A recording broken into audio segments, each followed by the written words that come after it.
Hey guys, thanks for coming in. I'm going to cover a few things today. One of the first things I was curious about though, so I know how to try to present the information, I'm just generally curious about the mix between non-profit folk and for-profit folk in the room.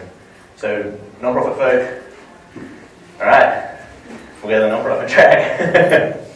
Excellent. So, my background is actually in the for-profit world prior to Charity Water. I've been doing social media since before social media was social. In case there's a fire. I started off in Australia, my native land, running a blog there when people in Australia still thought a blog was something you did in the toilet. And then I came over to the US about 5 years ago. I was working for a social media agency called Conversion, and we would work with really big brands like New York Times, Cisco, Greco Children's Products, and try to help these really big companies use the internet to talk to people like they were people, which was extremely difficult. Back in 2008, I heard about this charity called Charity Water, and the campaign they did where they encouraged people to give up their September birthdays for clean water. And I had a September birthday. Didn't know there was a water issue, knew nothing about it. Gave up a birthday, became my favourite charity. 2 years ago I went to work there leading digital. We've had pretty explosive growth in that time period. I imagine you guys are somewhat familiar with our brand. We're the first charity to have 1 million Twitter followers. We've been growing really explosively. We're up about 200% in the 2 years I've been there. We're up 83% last year. And we're trying to go from this year, we're looking to try to raise about 25 million for water. In 2015, we want to raise 100 million in that year alone, 80% digitally led. So that's what I'm going to talk about a little bit. What I might take us through today, I want to talk just a little bit about the water issue. Just it's a good setup. I imagine that with the non-profit room, we're probably more familiar. Talk about the history of charity water and some important brand values we have that are really important to understand what works for us. And then I wanted to share my 5 biggest learnings in 2 years with Charity Water, which is also my 2 years in the non-profit sector. So hopefully that'll be applicable for everybody. So water issue is a really big issue. There's 1 billion people living without access to clean and safe drinking water today. 2.6 billion people without access to a toilet. More cell phones in Africa than toilets. One of the ways I like to think about it with people is, you know, I'm sure everyone in this room would like world peace. If you don't want that, get out. We would save more lives this year and every year if we got everyone a tap and a toilet than if we created world peace. Because diseases related to lack of basic sanitation, clean water, kill more people in all forms of violence, including war. So it's this really root cause on a disease level, particularly impactful on children, and a flow-on effect across the board. This is what a village can look like. Some of you might have seen something like this firsthand. If you travel across the developing world, you'll see the jerry can, which is our logo. We call it the iPod of Africa. It's everyone's carrying this around, especially women and children. But it's a lucky village because it can look much different. This is a photo I took in a village in the Central African Republic back in July. To get to this water point, a village called Mwale, deep in the jungle, they'd never had a water source before. We were down there trying to mark the existing water point on Google Maps. To reach here, you've got to walk about 2 miles from the village. Down a steep hill that kind of lies through the jungle. You climb over a massive tree just before it. The villagers have carved out an area to fetch water from, and there's basically a swamp to wash their clothes. And that's life. That's all the life that this girl's ever seen. That's what she's done every day. You can't have a day off and go to fetch water.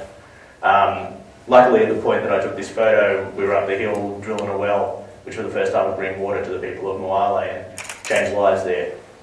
But the flow-on effect is so tremendous because not only is it a fundamental cause of disease, it's making people sick, it's keeping kids out of school, it's the major cause of kids losing their lives. It's also sucking time out of society. Women and children every single day walking hours to fetch water, waiting in line for hours. They can't cook, they can't start to garden, they can't start a business, they can't spend time with their families because this is what life's like. But the thing that we like to say is that water changes everything. Like I said, it's very solvable. We know what a tap is, we know what a toilet is. There's a variety of solutions. It can lead from a hand-dug well to a drilled well to a massive spring protection system that might cost $250,000. Biosand filters are really cool. They're kind of like the water thing we've got in the back of the room here, except they're full of minerals and rocks. You pour dirty water in the top, it filters through the natural filters, comes out the bottom clean. Give one to a family. They cost about $80. Very common in areas of Asia, in Cambodia and whatnot. The hand-dug wells typically look like this. The villagers will get involved in digging it and pulling it together. Our partners will come in to provide the technical expertise. and some of the equipment they might not have. The important thing is that the village takes ownership of their water point. No better way to do that than if they actually work on it. So at the same time as the well's being constructed, there's a water committee being put together which works on educating people, trying to help the village understand how to protect the water point, and also collecting money from every part of the village. Again, for ownership, but also for maintenance, so that when there's repairs needed, as always happens, there's a fund there to be able to do that. The drill wells are really cool. This is the background of my computer screen. Often, the water just below the feet, a couple of stories down, there's fresh, clean water. So a drilled well is normally a more expensive solution, about $10,000. On average, $20 gives one person access to clean water. You'll see a geyser blow up, and there'll be water there for a village of 400 people right there. You've got to take a $1 million drilling rig into town though. We just did a campaign for one of those. And then this photo, this is something that I've seen time and time again from any of the 19 countries we're working in, but people celebrating a glass of water. The smiles are very common. We actually have great success. We share a photo of it on Instagram every day now, or just about every day, a little bit less. Instagram is an iPhone app for photo sharing. It's very cool. If you guys have great photos, try that out. It's a great place to be. Our supporters have loved it. Funnily enough for us, it's also been an area of major donor engagement. Some of our top major donors happen to be in the tech community and they love our Instagram. I saw two of them talking to each other the other day on our Instagram, which was kind of cool to see. So, big issue, solvable problems. Not a lot of will to do it, not a lot of awareness for the cause. And you know, it's somewhat daunting, 1 billion people, it's 1 in 7 people on the planet. So that was where we were when we started Charity Water. So I wanted to share the story of Charity Water and zero in on a few of the most important brand points that have been with us day one that are a really big differentiator for us and I think have led to our growth and also why we've been successful in social media and online. So I'll start with our founder's story because we're a founder-led company like most startups. We only have 26 people right now. And a dynamic founder's got us where we are today. So our founder, Scott, was a nightclub promoter for 10 years in New York City, which is not your traditional path to non-profit leadership. Scott essentially spent most of the 90s getting celebrities and famous people and beautiful people in New York into nightclubs, we locked ourselves in, and got them wasted. He had a change of life, a change of heart, and went off to Africa after kind of being a bit introspective about where his life was going. Spent 2 years taking photos for an organisation called Mercy Ships, which funnily enough was the only non-profit that would take a nightclub promoter and let him work for them. He had to pay them for his board and whatnot. He came back to New York City, visited one of the old clubs, Soho Grand, where we actually had a volunteer event this week. It's very fancy. It's like this Vegas kind of stuff. And someone bought him a $16 martini. And all he could think of was a $16 martini is a bag of rice for in the developing world to feed a family for a week. So he decided to start a non-profit. He decided to focus in first on the water issue. And he started up Charity Water. The first thing he did, being a nightclub promoter by trade, was throw a huge party. It was his September birthday, September 7th, 2006. He threw a huge party in New York City. Scott's the kind of guy who, when he throws a party, a few hundred people turn up. I'm kind of lucky if I get 15. The people came to the party, they paid $20 at the door, they had free bar, a fancy DJ, had a great night. Scott then took all that money, went to Uganda, built 3 new wells, repaired 3 wells in a refugee camp, took photos. He took a GPS unit, he bought a Best Buy, marked where each one of those wells was with Google Maps, and came back, sent everyone who attended a note saying, here's what you did that night with the $20 donation. Where Scott tells it, a lot of people didn't even remember being at the party, and then saw their impact, saw how that $20 donation, that's all it was, changed lives over in Uganda. So that was the first day of our charity, but 2 very important things that have stuck with us ever since. First is the 100% model. Every cent of public donations to Charity Water, we direct directly to water projects. We fund our operations from a completely separate budget. We fundraise completely differently for that part of the fees. We even pay back credit card fees. So if you make a $10,000 donation online, we pay back a few $100 into the water bucket from the operating bucket, so that for a donor, 100% of their money goes through. On the operations side, there's always a question I get, so I'll get on it early. It's a more traditional development approach. We've got about 200 major donors, some corporations, a few foundation grants that keep our lights on. But we run pretty efficiently and pretty lean. Like I said, 26 staff last year, we raised about 30 million total. I thought that was really cool when I saw that Apple's average per employee is 400,000. We were a little over $1 million last year, I think. We do that through, our partnership model helps a lot, so we fund other organisations to do the work on the ground, meaning we don't have to hire a lot of people with shovels. They're great at doing the work in the field, they're not great at marketing. We're great at marketing, so we can fund them, monitor and evaluate. And from the fundraising side, our team's extremely lean because of our digital approach, which I'll get into a lot more. My team's 3, and we do 75% of our revenue. Secondly, proof. Very, very, very important to us. The fact that this is one of the wells in Uganda I was talking about. From day one, we've marked every water project we've built on Google Maps so that people can see the projects and understand it and see that transparency. So now we're about 6,500 water projects in. Every single one of them has been marked on Google Maps. You can actually go to our website. We have a projects page. You can see a cool map and you can search for something, type it in, and you'll find the results. So here's where we're at now. 5 years in, from a standing start and nothing. Scott didn't have anything in his bank account at that point. 6,500 water projects. I've got to look at this stat because it just went up a lot in 3 months, which doesn't normally happen. 2.5 million people served. Around the world. Sub-Saharan Africa being a key area of focus. Asia's a real growth area for us. Central America as well. And I just want to show one quick video that kind of sums it up.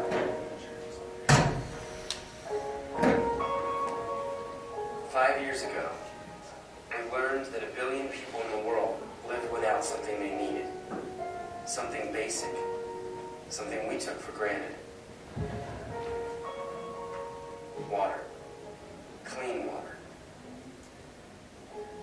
And while the problem seemed so big, we believed together we could solve it. We believed we would solve it.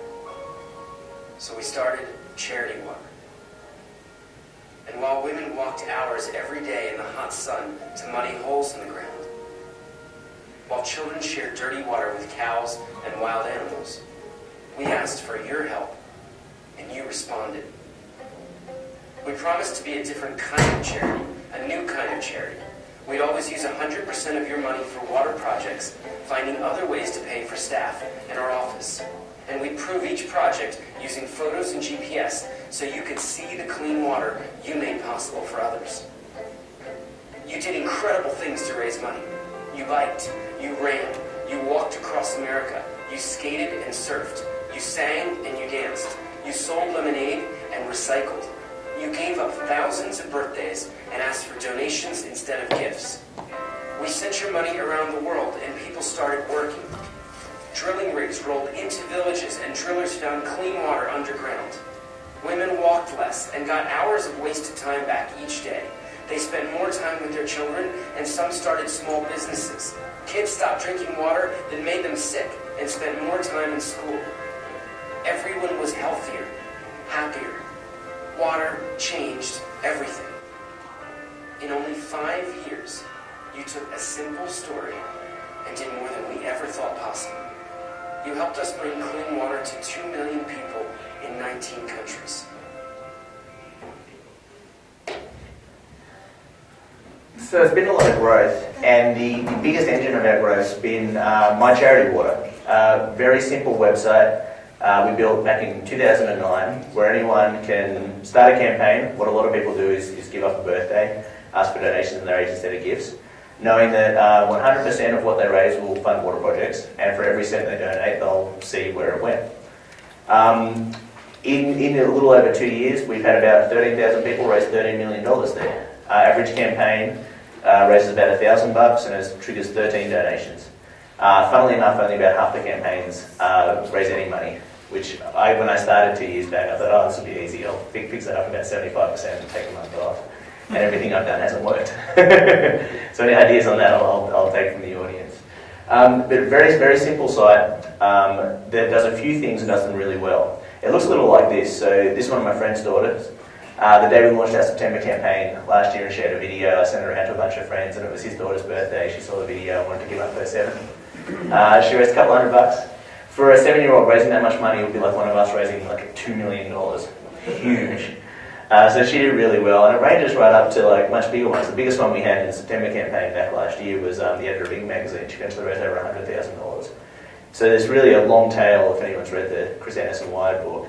The very small amount of people like Justin Bieber and Adam Lambert have raised huge amounts of money on the platform, and then a much wider amount of people have raised much less, a few little girls raising a few $100. The best price point for people is about $5,000 for us that they try to hit. You've got to work really hard to raise $5,000. I give up my birthday every year and work really hard to get about 6 or 7. People like to target that because if we do that, we put a plaque on the water project with their name on it because it's the average cost of a water project, and they like to know that they've built a water project and changed a village with their friends. The most powerful thing we've found about this grassroots approach to fundraising is what it enables us to do is build a grassroots movement. So at the first level, financially it's lucrative. Average donation size $80, average campaign size $1,000. But that's actually the kind of least important thing, and most, especially non-profits who look at it, get very excited about that number.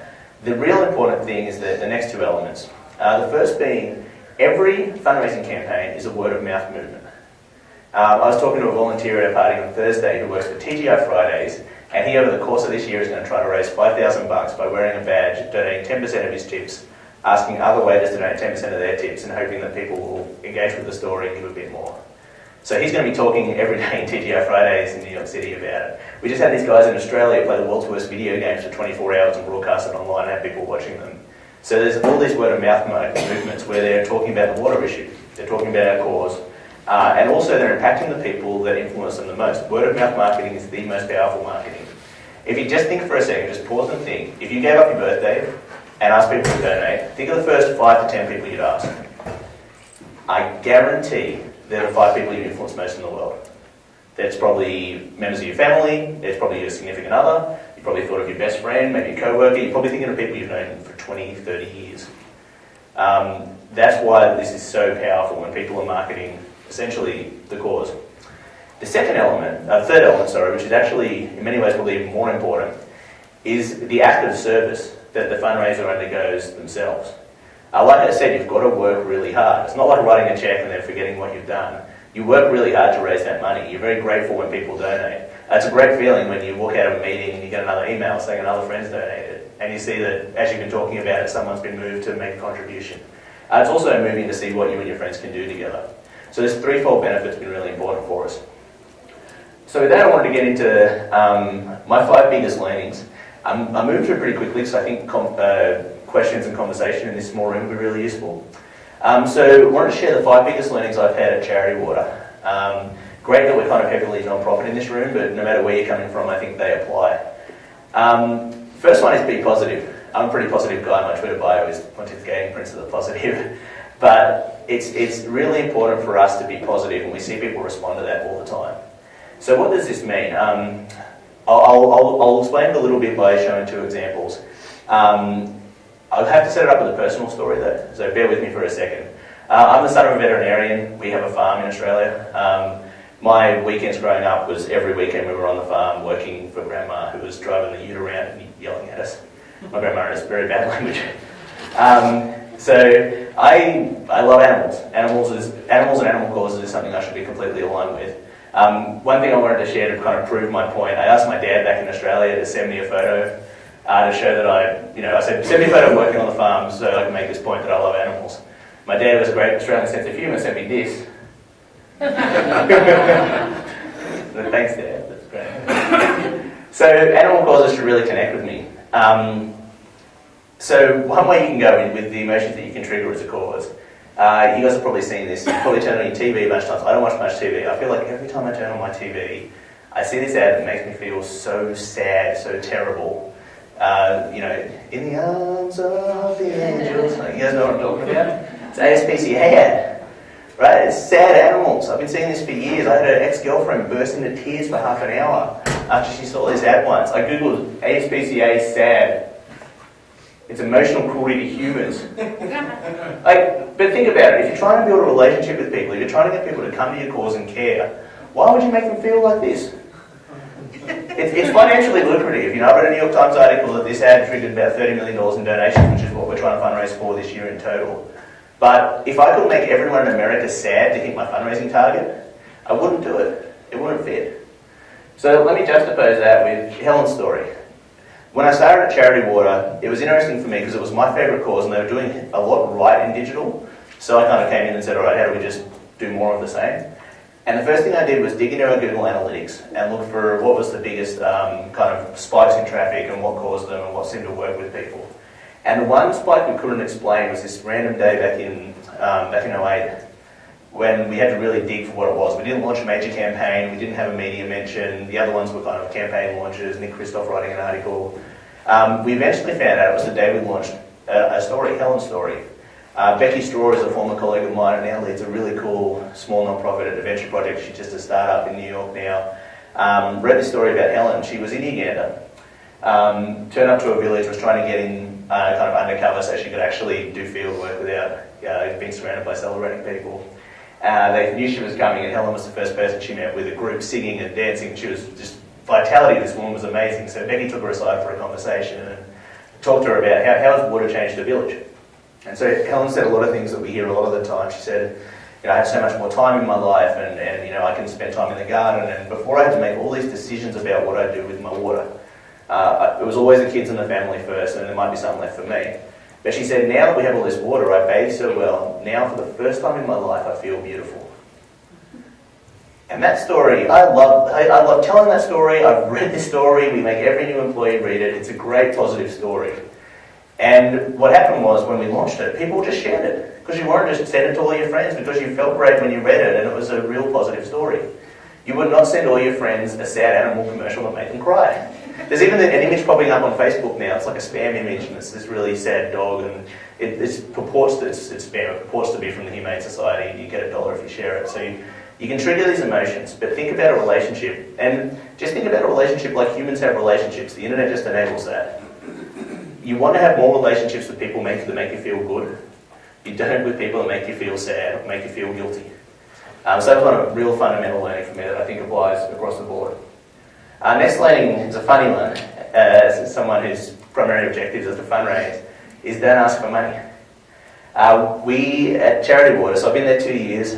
I'm pretty sure you might find something on Google search that would prove me a liar, and I hope not. We've never made an ask for money on Twitter. We've never made an ask for money on Facebook. We haven't had a direct ask for money in an email. We sent about 12 emails last year. This is kind of surprising to people because we are a cause. Now, what I've learned is that people know we're a charity. If you work for a cause, they know you're a cause. If you're a for-profit, they know you have products. What we've done at the end of the year with non-profits, I've learned this in America, a lot of people give in the last few days of the year. Partially society-led, it's Christmas and whatnot, heavily probably tax influenced. There was one day, about the 28th of December this year, where on my walk to work, 30-minute walk in New York City, I had 3 different fundraising emails asking me to give now, because it was my last chance to give for the year. From causes I like, but, am I a wallet to them or am I a person? Our end of year ask wasn't an ask, it was a really cool video we made to thank people for their efforts, to sum up what we've done with them this year, to hopefully inspire them. We did want to direct them to our website. We wanted to land on the website, watch a video, feel great, feel inspired, and hopefully give. Similarly, early on this year we did a wrap up of the year, no donate at the end, it was just here's what we've done together. What's really at the core of this Don't Ask for Money is the power of storytelling, the power of inspiration. The thing I challenge you, no matter where you work, is think about who is your creative team, who is your chief storyteller, who can create an amazing story on your staff who you can share with your friends. I can't do it. I've got 3 amazing people who do it for me, and it's so helpful. It's so helpful having a CEO who's so engaged in content that we don't have to think about ROI of stories. Causes are generally reasonably good. For-profit businesses are terrible at this. I remember I had to try to see these viral videos for Cisco Unified Communications once that were the worst things you've ever seen. They're basically 2-minute ads about a guy in a sporting goods store with a walkie-talkie, trying to get people to share this. They're not going to. So the power of content, the power of inspiration has been a big learning. 3, do it wrong quickly. This is something that, I love this term, I've used this for a while. I stole this from a mentor of mine, Mike Moran. He wrote a book by the same name. And he comes from a direct marketing background, 30 years at IBM.com, did all the search for them. Now, the biggest opportunity we have in digital channels is to do it wrong quickly. If you think about it as communicators, as marketers, back in the day, what it took to put together a 30-second spot, you have to invest so much time and energy, and you have to get it right because you've got one shot. If you're a cause and you do an annual gala, right, you can't let anything to chance, you've got to invest so much time and money, you have to get it right because it's your one shot. Digital, you can do things all the time. If you started to find my talk boring, you could pick up your iPhone and start Instagram for your organisation. Importantly, in doing it wrong quickly though, is understanding how to measure. And because if you can't measure it, then you're just doing it wrong.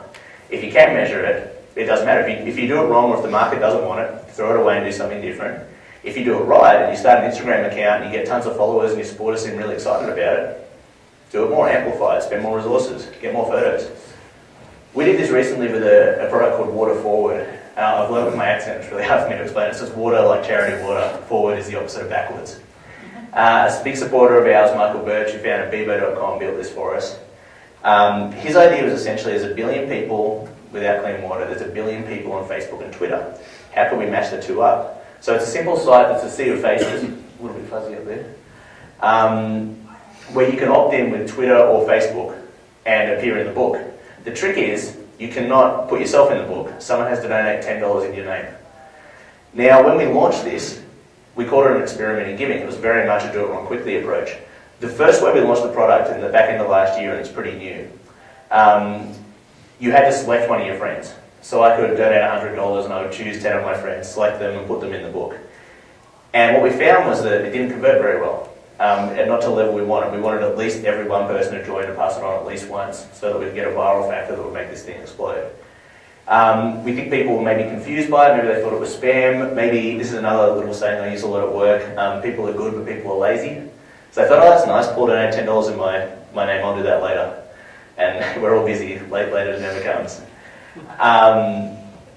The change that we've made though is we started trialling another area where you could simply take a link and say, hey, who of my friends wants to be in the book? And we've seen our conversion rates triple. And now we're pretty excited about pushing this out and we think we've got it right.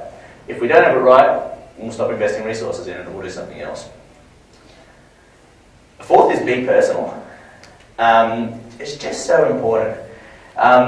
We want every donor, every supporter, everyone who's connected with Charity Water to have a personal connection. You know, if someone's in this room and they've given up a birthday and they bought an e-card for their mum 2 years ago and they own a t-shirt and they're wearing a wristband, I want to know who they are and I want to talk to them differently to someone who's totally unaware of their cause. Because that person I want to educate, I want to share the story, I want them to come along in an individual way.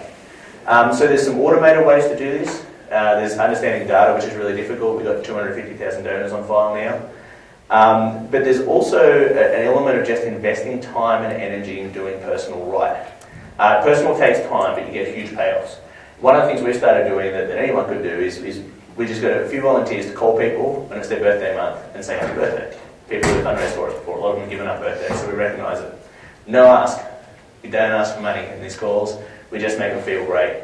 I know when we're doing it, and I've totally outsourced it to my team, because I nearly always see a tweet, and I say, oh, someone's mentioned Charity Water. And it's people saying things like, I just got a call from Charity Water saying happy birthday. I'm a fan for life, I love this. One of the things we did to scale this up a little bit more, again, it took a lot of time. It was on our 5th birthday last year. I don't know what's happening with the fuzziness of this. Anyway, you can visit it later, youtube.com/charitywater, thanks. youtube.com/charitywater, thanks. You have money to... Thanks, Susan. We'll see clearly in a second. That's a little better. Anyway, we've all seen YouTube pages. What we did was, on our 5th, typically every year on our birthday, we do a live drill from the field where we're focusing on a specific fundraising effort in September. We go somewhere in the developing world, drill a well that day, and then upload a video via satellite so that everyone can see the video on that day and see what happened. This past year we couldn't do that because we were fundraising for a drilling rig that was being built in Italy, and a live stream video of a truck being built in Italy would not be very exciting for anyone. We're good storytellers, that's probably too much of a stretch. So what we decided to do, we had this idea about doing a big thank you, we love video, and so we decided to make 250 personal thank you videos for supporters. And we only had the idea about 3 weeks before we launched it, but we put our creative person on it, we got an army of volunteers who could shoot, we set up little studios in our office spaces with drop sheets. We gave every person on staff, all our 26 staffers, put them into pairs and gave them 20 videos to make, or 15 to 20. But these weren't our 250 major donors. There's a little bit of them scattered in, there's a few kind of CEO types, people who are really close to us, a few celebrities. A lot of them were just little girls having a birthday, people running marathons in different countries, people doing crazy things for the cause. I made one for a dog, One of my friend's dogs gave up a birthday and raised $250. But we put on the day of our birthday, we pushed all these videos out by personal emails. We told people we'd make this video for you. We had no fundraising target. We had no views target for it. I don't even know how many views these things have had. We were making a statement about our brand and about how important people are to us. But more importantly, we just wanted 250 people to feel great. And we achieved it. We actually see this as our biggest success of last year. I've got one, but I'll skip past it because the audio is not great in here. But if you want to check them out, youtube.com/charitywater, thanks. There's one mean of Tutu as well, so there's some good content in there. Fifth and most importantly, help them see their impact. I probably already said that during this talk because I start to say it so much these days. But the most important thing we're doing at Charity Water is helping them see their impact. And I wouldn't have picked that when I started. There's a great TED Talk that I recommended to everyone by a guy called Simon Sinek, S-I-N-E-K, called Where's the Why? And a lot of us think about what we do. Everyone's got a great cause here. There's a dozen different great water charities in America, and our what is all the same. We're all trying to solve this water program. We're all completely different. We're even more different than most. We're much more like a digital startup. But the why we're doing it and the core of our business is what's most important. For a Charity Water, the why is helping people see their impact. Coming from a for-profit mindset, this is customer experience. Non-profits don't think about customer experience very much. Kind of, if I donate $50, typically I get a receipt, and then I know in December I'm going to get asked for more money. A $50 donor is not very important to a lot of people. Now, if we can give a $50 donor or a $50,000 donor experience, if we can give a customer experience, to borrow a term from Zappos, who are located just nearby, and we can wow people, that's when we'll get fans for life, and that's when we'll build this movement that will pay off again and again as they become word-of-mouth advocates for the cause, and as they give, raise, and influence over time. Great book recommendation, Delivering Happiness by Tony Hsieh on this angle. So what does this look for us? This has been this is what I think is the coolest thing we've launched in my time at Charity Water. A huge amount of times and organisational effort spent on this, and it's not a fundraising tool. It's a feature of our fundraising tool called Dollars to Projects. So like I said, my Charity Water has been 2 years up and running, 13,000 fundraisers through the system. They've triggered about 200,000 donations. 100% of every one of those funds has been sent to the field, and it's all been put on Google Maps. So you've got all the funds, you've got Google Maps for every well, it all is one-to-one. It takes about 18 months to build a water project after it's funded. There's people driving trucks around the developing world and big grants and building the water committee, digging, all these sorts of things. It just takes time. And then we get reporting back. So this is an example of Graham Hill, who's a great blogger, a tree hugger. He gave up a birthday back in 2009, tried to raise $5,000. He's awesome, so he smashed it. He raised over $6,000. He has 314 people donated to it. So this is the example of the word of mouth movement. And then we recently were able to show him where his money went. So he funded Mayarato village here in Ethiopia with his 314 donors. These are the two water projects that Graham helped fund. He can click through and see the village. He knows there's 200 people who live there. He can see photos from the ground in that village. He can see Google Maps. His friends can visit and see how their donations added up to something much bigger. They can even see the comments that they made back 2 years ago at his birthday that said, "Happy birthday, Graham." The photos are one of the coolest pieces. You know, to see people and know that he funded this water project for this village. And then also the Google Maps piece is kind of cool because it just makes it more real. We've all seen Google Maps.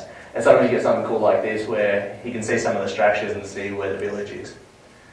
The thought is if we can help people see, if we can help them realise the impact they can make, given the fundamental belief we have that people are good, we will inspire a new generation of giving, will inspire something new in them that will make them not only connect with our cause, but give and influence and think much more about the world. So this is the thing for us, it's the biggest breakthrough. When I get to think about social media and digital and technology for non-profits, this is the most exciting stuff. We think we have two sets of customers, the more we can bring them together, that's where the magic happens. So that's been my biggest learning. And I must say, this was not easy. It's not easy to get this data, it's not easy to get the data from partners, it's not easy to do it in a timely fashion, it's not easy to build the technology, but we've invested significant efforts here because we think that the 314 donors of Graham's campaign, I'm sure a handful of them have been really inspired and are going to come out for us. So that's my 5 big learnings. I just wanted to share these photos. This was From the photo earlier, I took in CAR of the little girl at Malale. Malale is really close to us because our partner in CAR had 3 different times has tried to bring water to that village and failed and had to keep leaving. First, they tried to dig and the water was too deep. Then they took a drilling rig that didn't have enough drill stem. This was the day we hit water there, so we were down at the water point, and these smiling faces. This is the last day they had to walk to this swamp to get clean water because up the road a well was being dug. And the reason I was standing there was to mark it on GPS so that we could deliver some of this stuff back to people here in the developed world. So that's kind of what I prepared. I'd love to take some questions and stuff. I have no idea of the time check, and I know Susan's next, and she's awesome. Yeah, 10, sweet. Hey, is there one at the back there? Do you know what content management system you use for your website? Yeah, nothing. Do you mean for the dollars and projects piece? Well, on the charity, so we have kind of 2 websites, charitywater.org and My Charity Water. Yeah. It's one of those things where it looks so awesome on the outside, but you know, we're a startup. Charitywater.org is just like hand-coded HTML, no content management system. My Charity Water is a Java thing. I think this was built in PHP, the dollars project piece. We're trying to unify everything and kind of bring it forward. That's like back-end technology stuff. I don't really know what I'm talking about with that stuff either. Do you have a question? So, since 100% of your donations go to your projects, building your water reclamation projects, how do you fund your significant efforts in your operations, in your technology, and in people? Yeah, we do that through primarily a community of major donors. So we have a fundraising program called The Well. That has a number of significant, about 200 members in it at the moment who pledge on 3-year commitments. Everything from 12,000 to up to $1 million. We've got 3 individuals who give $1 million a year. Our operating costs are very slim. It costs us 7 cents to raise $1 at the moment on the fundraising metrics. So that's how that leverage is. So and a lot of those people come out of the tech world because they like investing in tech and they kind of like that piece. Sean Parker is a cause guy, has been one of those members. And they like the leverage story, and they like seeing how much they can kick things up. Anything else? Oh yeah. So you were saying that all your email communications and other communications that have come out from you, you don't have an ask per se. Do you? Is it a link that just goes back to the site where the give button is, or do you also put a give button in the email ever, or is it purely thank you or no give button? You're going to have to go dig to get back to make a donation. Yeah, they'll come to the site. And the videos that work best for us, the emails that work best for us when we share a video. Our video team's really good, so we produce maybe 5 or 6 great videos through the year. It's really loud now. And people tend to love clicking through and exploring that. Typically, the major ask we want from people is them to fundraise.